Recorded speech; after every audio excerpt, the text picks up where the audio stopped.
이제 난소 PRP를 23년도부터 조금 본격적으로 많이 우리가 하기 시작했는데, 난소 PRP 같은 경우는 정말 편차가 심한 것 같아요. 환자의 효과 차이가. 우리가 여태까지 이제 수백 분을 했지만 효과가 정말 전혀 없는 것 같다라고 생각이 되는 분은 한 그 중에 3분 정도? 근데 그 3분의 공통점은 모두 다 만 45세 이상이기는 하셨고, AMH가 0.0 얼마 많이 떨어져 있는 지가 좀 오래됐다. 이런 분들은 확실히 조금 효과가 떨어지는 느낌이 있기는 했고요. 나머지는 사실 PRP하고 그 다음 달에 바로 효과 있지 않을 뿐이지, 대부분은 PRP 이전보다 횟수가 거듭될수록 나아지는 느낌? 그건 확실히 있는 것 같고요. 특히 이제 가장 효과가 높은 그룹은 어리신데 난소는 기능이 좀 많이 떨어지신 분들은 사실 효과가 꽤 많이 높고요. 거의 30대 분들 중에서는 PRP하고 대부분 하나씩 겨우 채취되던 분들이 3, 4개씩 나오는 경우는 아주 흔해요. 그래서 누구든 난소 기능이 0.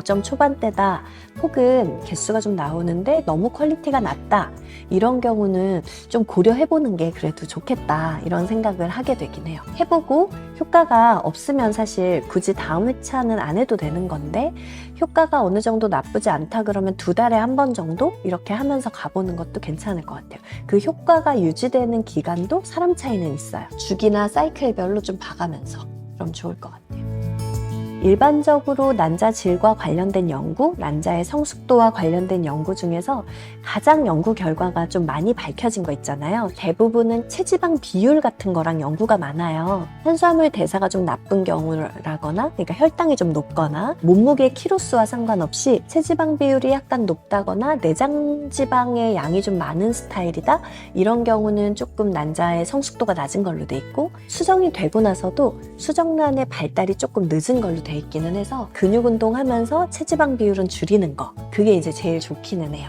운동은 무조건 좋아지고, 생활 습관 면에서 제일 효과 있는 거는 수면. 그 외에도 탄수화물 대사가 좀 좋지 않은 분이라거나 이러면 메폴민 같은 제제를 좀 써주면 좋고, 그 외에 보조식품 같은 것들도 안 드시는 것보다는 도움을 좀 받는 것이 좋다. 이노시톨 계열도 괜찮고, 기본적인 항산화제 계통들은 이제 나이가 조금 많아질수록 용량이 높아지는 게 좀 유리하고, 생활에서 의외로 이전보다 수면을 조금 일찍 하고 운동량을 좀 늘린다, 이런 것만으로 꽤 많이 좋아져요, 생각보다.